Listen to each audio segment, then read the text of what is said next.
नमस्कार, मैं हूं आपके साथ हेमंत कुमार। वेनेजुएला पर अमेरिका का बड़ा हमला और इसके बाद वेनेजुएला के राष्ट्रपति निकोलस मादुरो को न्यूयॉर्क स्थित मेट्रोपॉलिटन डिटेंशन सेंटर ब्रुकलिन की जेल में ले जाया जा रहा है।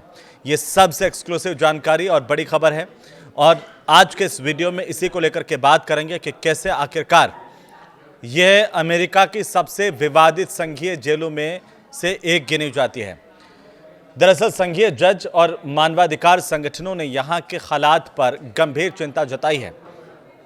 तो मादुरो को यहां पर क्यों ले जाया गया, इसके पीछे की कहानी क्या है और ये जेल इतनी गंभीर क्यों है, इन सब विषयों को लेकर के इस वीडियो में हम आपको बताने जा रहे हैं। तो इस वीडियो को आप पूरा देखिए और आपको यह भी बता दें कि यहां पर बिजली, हीटिंग और चिकित्सा सुविधाओं की कमी के आरोप लगे हैं। खाने की गुणवत्ता और सुरक्षा व्यवस्था को लेकर के भी यहाँ इस जेल पर सवाल उठते रहे हैं। तो अब सवाल ये कि आखिरकार इतनी खतरनाक जगह पर वेनेजुएला के राष्ट्रपति निकोलस मादुरो को क्यों ले जाया गया। दरअसल मादुरो को अमेरिकी सेना की डेल्टा फोर्स की तरफ से वेनेजुएला की राजधानी में राष्ट्रपति भवन से उनकी पत्नी के साथ घसीटते हुए गिरफ्तार कर लिया गया। और मीडिया रिपोर्ट्स ये कह रही हैं, एबीसी न्यूज़ के हवाले से खबर भी है कि मादुरो को न्यूयॉर्क ले जाया जा रहा है, जहां पर उन्हें मेट्रोपॉलिटन डिटेंशन सेंटर यानी कि एमडीसी जिसे कहते हैं, ब्रुकलिन में है ये, और ये ब्रुकलिन में इन्हें रखा जाएगा। ये कोई साधारण जेल नहीं है, इसे आप अमेरिका की सबसे विवादित और नरक समान जेलों में से एक मान सकते हैं। जैसे भारत में अंडमान का नाम अंग्रेज़ों के समय में आता था कि किस तरीके से काले पानी की सज़ा है, वैसे ही अमेरिका में ये एक तरह से काले पानी की सज़ा वाली जेल मानी जाती है। यहाँ मादुरो को उन बर्बर हालातों का सामना करना पड़ सकता है जिनकी चर्चा अभी हाल ही में मशहूर जो रैपर हैं वो सीन डीडी कॉम्स की गिरफ्तारी के दौरान भी हुई थी। तो अब ये जो एमडीसी डिटेंशन सेंटर या एमडीसी ब्रुकलिन का काला सच क्या है, इसे लेकर के कई तरह के सवाल उठते रहे हैं और बार बार इस तरह के सवाल सामने भी आए हैं। पहली बात है कि यहाँ की बर्बर स्थितियाँ, बर्बर हालात, यहाँ के संघीय जजों ने इस जेल की स्थितियों को खतरनाक और बर्बर करार दिया। यहाँ पर कैदी अक्सर भीषण ठंड में बिना बिजली और हीटिंग के रहने को मजबूर होते हैं। शारीरिक यातनाओं की ये इंतहा होती है। दूसरी सबसे बड़ी बात, मक्खियों वाला खाना। आप सोच के घबरा जाएंगे। यहाँ के खाने की गुणवत्ता कहा जाता है कि इतनी ज़्यादा ख़राब होती है कि कई बार कैदियों के भोजन में यहाँ पर मक्खियाँ और कीड़े पाए जाने की खबरें आई हैं। अब आप इसी से अंदाज़ा लगाइए कि खाने में यह हाल है और रहने में क्या हाल है।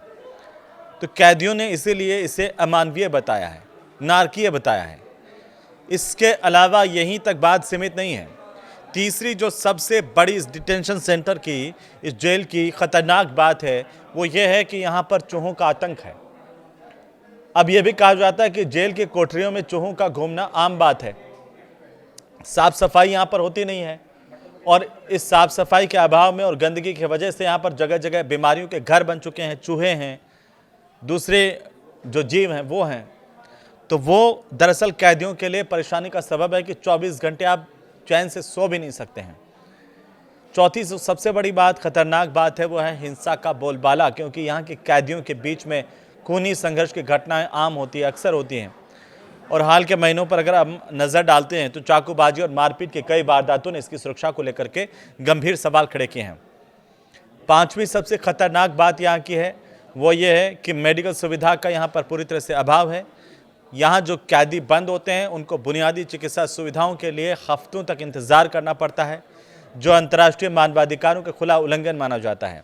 और छठी बात कि सेलिब्रिटी कैदियों का ये ठिकाना, और इस जेल में सैम बैकमैन फ्राइड, आर केली, गिस्लेन मैक्सवेल जैसी हाई प्रोफाइल जो कैदी हैं वो यहाँ पर रह चुके हैं। अब जब वेनेजुएला के राष्ट्रपति मादुरो को यहाँ पर ले जाया जा रहा है तो उनका नाम इस सूची के अंदर और ऐड हो जाएगा और जुड़ जाएगा। सातवीं सबसे बड़ी बात है, कड़ी सुरक्षा वाली कोठरी है। मादुरो को स्पेशल हाउसिंग यूनिट यानी कि SHU में रखा जा सकता है, जहां पर उन्हें 23 घंटे तक पूरी तरह से अकेले रहना होगा, अंधेरी कोठरी में रहना होगा और घर से घसीट करके कहा जा रहा है कि अमेरिकी सेना मादुरो को जब लेकर के गई तो इस बात का अंदाज़ा तो हर किसी को वो तस्वीरें देख के हो ही गया था कि उनके साथ आखिर सलूक कैसा अमेरिका करने वाला है। लेकिन यह पूरी तरह से अमानवीय है। इसे बताया जा रहा है कि एक राष्ट्राध्यक्ष के साथ इस तरह का सलूक नहीं होना चाहिए और इसे लेकर के रसिया ने भी आपत्ति प्रकट की। दूसरे कई देश हैं जहां पर अब इसे लेकर के आवाज़ उठ रही है कि जो अमेरिका वेनेजुएला के साथ कर रहा है वो ठीक नहीं है।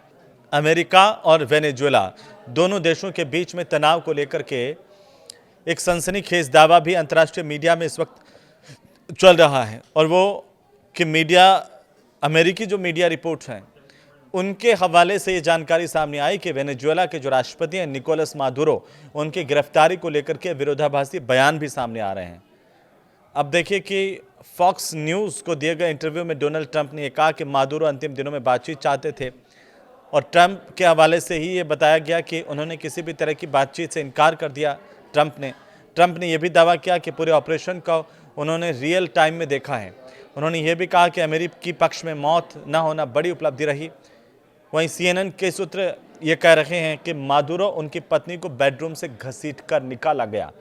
इस बीच वेनेजुएला के जो गृह मंत्री हैं डियोसडाडो कैबिलो ने जनता से शांत रहने की अपील की है। कई तरह की खबरें वेनेजुएला के अंदरूनी हालात को लेकर के इस वक्त अंतर्राष्ट्रीय मीडिया में चल रही है और अभी हालांकि और ज़्यादा खबरें आने का इंतज़ार है, लेकिन ये तय है कि कई देशों ने इस बात का विरोध करना शुरू किया कि जो अमेरिका कर रहा है वो ठीक नहीं है और किसी देश के राष्ट्राध्यक्ष के साथ इस तरह से क्या व्यवहार उचित है। इस पर एक नई बहस छिड़ गई है। आने वाले दिनों में इस पर और भी खुलासे हो सकते हैं या स्थितियां क्लियर होंगी, लेकिन फ़िलहाल की जो वास्तविक स्थिति है उसको लेकर के आपको ये वीडियो कैसा लगा हमें ज़रूर से बताइए। और इस मसले पर जो एक्शन अमेरिका ने वेनेजुएला पर किया, इस पर आपकी अपनी राय क्या है? आप इसे लेकर कैसे सोचते हैं? क्या ये ठीक है या जो किया जा रहा है वो अत्यंत दुखदाई है, गलत है, ऐसा नहीं होना चाहिए? अंतर्राष्ट्रीय समुदाय को इस पर क्या रिएक्ट करना चाहिए, ये भी आप हमें कमेंट कर सकते हैं।